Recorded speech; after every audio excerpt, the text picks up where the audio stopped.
So yesterday we witnessed the beginning of a new era at Real Madrid as Xabi Alonso took charge of the Galacticos for the first ever match. Now of course you can only learn so much from these matches. For a start, they're played at the end of the season when all the players are shattered, the heat and the humidity is just insane, and it's not even an important tournament. Literally no fans have been turning up to these games. However, I still think we saw some interesting points about how Alonso wants his team to play from a tactical point of view. Now when we look at the team that Alonso selected for his first ever game, the first thing we will notice is that it was incredibly strong, some serious talent in this team, but you'll also notice that on paper it probably looked like it could be a 4-2-3-1. However, when we actually saw it on the pitch, it was immediately clear it was actually a bit more of a 4-3-3. And Madrid were able to get into this shape very quickly because they didn't really come under any pressure. The opposition weren't looking to squeeze super high, so Madrid had plenty of time in the first phase to play the ball forward in the 4-3-3 shape and quite easily move through the first phase. In terms of once they got to the second phase of play, initially they continued with the 4-3-3 shape. And I think what Xabi Alonso was trying to do was get lots of players close to each other in the middle of the pitch. You see the two fullbacks, Garcia and Trent, would play relatively centrally. Now we're not talking about full-on inverted fullbacks initially, but they're also not exactly hugging the touchline. They're sort of in these in-between positions here. You've then got Tchouaméni, you've got Jude Bellingham, and you've got Valverde, all playing really close to each other, with Garcia also occasionally dropping in as well. And then, of course, you've got the two wingers, Vinicius Jr. and Rodrigo, pinning the width. But what we can see is, first of all, a very obvious 4-3-3 shape, but also you can see the connection points between all of the players. You can see all of the triangles right across the pitch. And in terms of the average positions, you can see what this achieves, a lot of players close to each other centrally. However, whilst Madrid may have had lots of players close to each other centrally, I actually personally felt that their better work was done out wide. You see, what you get when you play a 4-3-3 is you get two wide triangles between the fullback here, the central midfielder and the winger, and of course on the other side, the fullback, the central midfielder and the winger.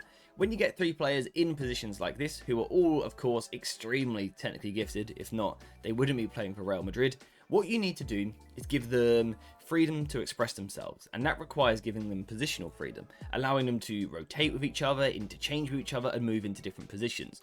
So for example, when you've got a player like Trent, you don't just want him stuck deep because he's too good going forward. So occasionally you want to let him go forward.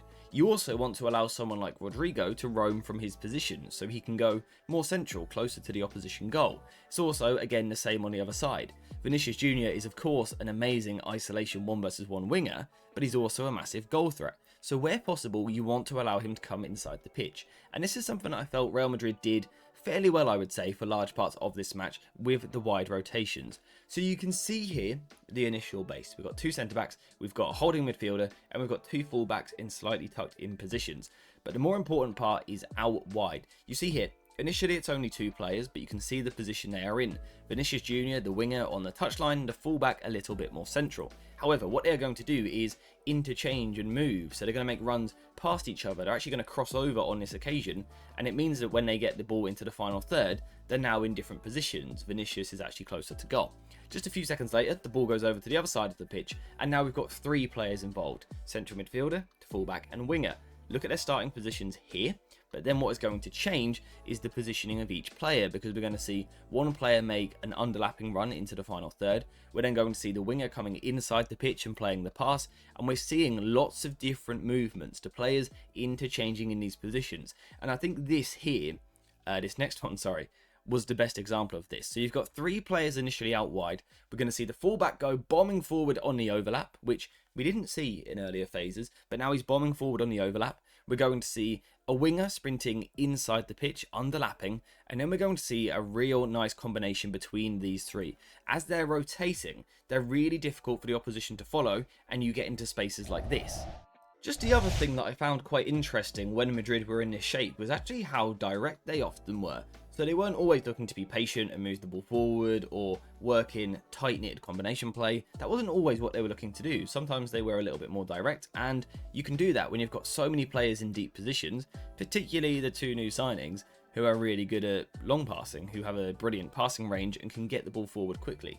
And what we often saw to facilitate this was double movements from the wingers. It's a very simple idea, but it's the winger coming towards the ball to pull the fullback out of position, and then what you do is you chuck the ball into that space that you've just created, and the winger spins into it. So again, that's an effective way that Madrid were able to move the ball forward. Although, when in this shape, I would say it was mostly, in terms of ball progression, mostly coming out wide.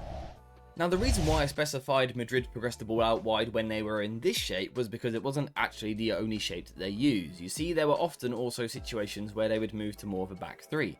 So we would see two of the centre-backs, of course, naturally forming the back three. And then what we would see was Trent moving inside the pitch, and then someone on the left side of the pitch dropping in to make a back three. And it was rotational in terms of who could play that position. So sometimes it was Garcia, it was Tchouaméni, it was Valverde, different players dropping into that position. But what Madrid were trying to do was create a shape like this. So you've got the back three, you've got two in midfield with Tchouaméni and Trent. You've then got Bellingham and Valverde a little bit further forward. And once again, you've got proper traditional wingers out wide up against the fullbacks. Now, the good thing here for Madrid is it gives you really easy access to your two wide players. If you pick the ball up in this position, the opposition will be narrow and compact because that's how football teams defend. It gives you really easy access to the wingers. And when your wingers are Rodrigo and Vinicius, that's a good thing. You want easy access to them because they're amazing 1-versus-1 dribblers and can just pick the ball up and make stuff happen and quickly carry the ball forward and get you into dangerous positions. So this is one of the great things for Alonso. He's got two great footballers in wide zones, and at times he was playing a system where it's really easy to give them more of the ball and they could express themselves, which is great. The other thing I liked though when Madrid were in this shape was the runners coming from more central positions. So previously we were looking at wide runners. In this shape, I felt that we saw the likes of Bellingham and Valverde able to offer more runs off the ball. So let's say Garcia would have the ball in a deeper position, he would play the ball wide to Vinicius. In these moments, as the fullback would come out towards him, this is when Bellingham was then given that license to run past. And I think he's really, really good at doing that. And of course, it's the same for Valverde on the other side of the pitch, one of the strongest off the ball runners anywhere in world football. So as the fullback comes out towards Rodrigo, Valverde now has this space to go into. Now, to be honest, I would say that largely Real Madrid were lacking a synergy in this game. You know, there's not too much to discuss in terms of the connections between the players, how Trent was combining with Rodrigo or Bellingham, because that's going to take much more time to see that. Alonso has only just come into the club. This is literally his first game. So for a lot of the on-the-ball work, it's going to take a lot of time. But I think you can see the ideas there. It's fairly rotational. Players in the middle of the pitch able to move into different positions. Wide wingers who are looking to isolate fullbacks. And I think when possible, they're trying to move the ball quite quickly. Now, weirdly, the good thing about Real Madrid's slightly disjointed play on the ball was that it meant that we got to learn more about Xabi Alonso's tactical ideas. You see, if you're not completely clean and sharp on the ball, it means you're going to have to do more defending. And we saw more of Alonso's defensive approach in this game. And interestingly, his pressing shape and the fact that he was trying to use a 4-4-2 diamond. Now, what we saw under Ancelotti a lot was someone like Vinicius Jr. would be left in the forward line so that he didn't have to do so much defensive work. But Alonso wasn't willing to do that in this game. So we saw a diamond, but it was actually Jude Bellingham pushing further forward into the front two alongside Garcia. Valverde would then go into the 10 spot, and the two wingers, Rodrigo and Vinicius, would play sometimes tucked in, almost as extra midfielders in a diamond, and sometimes really wide, which is interesting, and we're going to sort of look at how that works if we go over to the clips here. So you can see the front two, then you can see the line of three. So the line of three is Vinicius, Valverde, Rodrigo. And it's a pretty good pressing structure. It allows you to get pressure on the ball and, importantly, force the opposition over to one side of the pitch. You can see Valverde and the two forwards are sort of tying up the central midfielders, and often what that will do is force the opposition long. Once the opposition have been forced long, you've got Tchouaméni, who is the pivot, if you like, the one holding at the bottom of the diamond, and then you've got the back four behind that. So in theory, I like the idea because you've got lots of players pressing high, but you've also got plenty of cover deep. The problem I did have with the shape, and it's more of a concern with the personnel to be honest, is where the ball is going to fall. So again, here we've got the front two in the second half now, and then we've got the three behind them, Vinicius, Valverde, Rodrigo. As the ball comes long, we see Tchouaméni, sorry, it's now actually a different player, we see a different player holding a midfield, and then you see the back four. So the shape is still the same. The concern I have is Vinicius Jr. because when this ball comes along over the top, naturally there's going to be a second ball phase. So one of these players is going to compete for the header, and the ball is going to drop somewhere in here realistically, right? The ball is going to drop in that position. Is Vinicius Jr. the player to get himself the right side of the play and drop himself into that position? I'm not too sure. And I think what we saw in this game was, I think the 4-4-2 diamond press was largely effective because, as I said, when the opposition are building with a double pivot, what you can do is you use your 10 to force the play one way. So you can almost dictate where the opposition go. The problem was, once the opposition had gone one way, I actually think Vinicius and Rodrigo can be exploited because they are not they're not natural defenders, right? They're not players that want to run back towards their own goal. Particularly as that ball goes long, the second ball drops here. Is Vinicius the player that wants to get in there and win the second ball against maybe a big midfielder, maybe against a fullback? I'm not too sure. So that is just something that I would be slightly concerned about, and I think it's something that Alonso might have to work on. But of course, once again, this was literally the first game, a meaningless game at the end of a long season in horrible, humid weather. So we can't judge it too much. But in terms of what we saw on face value, I think it's an interesting idea. I like the idea of what Alonso is trying to do. I understand the approach he is going for. It makes sense to me. But naturally, there are going to be things that need to be tweaked over the course of pre-season and, of course, the competitive season next season.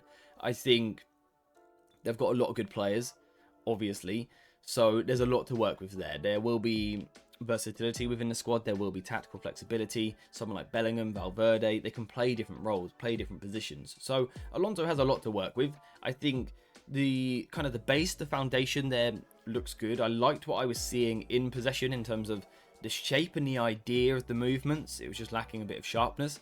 Defensively, it was a little bit passive, but for now, I'll give them the benefit of the doubt and say that was down to the game state, really, and the game that they were playing not being an important one. Overall, though, really interesting to see Real Madrid, and going to be very interesting to see what they do under Alonso. We will be following it next season. If they do well in the Champions League, if they do badly in the Champions League, and the same for La Liga as well, we will be right there every step of the way, because I think this is a really interesting project. We're looking at some of the best young players in the world with one of the best young managers in the world. It's either going to go really well or really quite badly, and I'm looking forward to seeing which way it goes. Hopefully it works, because a good Real Madrid is brilliant for football, so hopefully that is what happens, but we are just going to have to wait and see.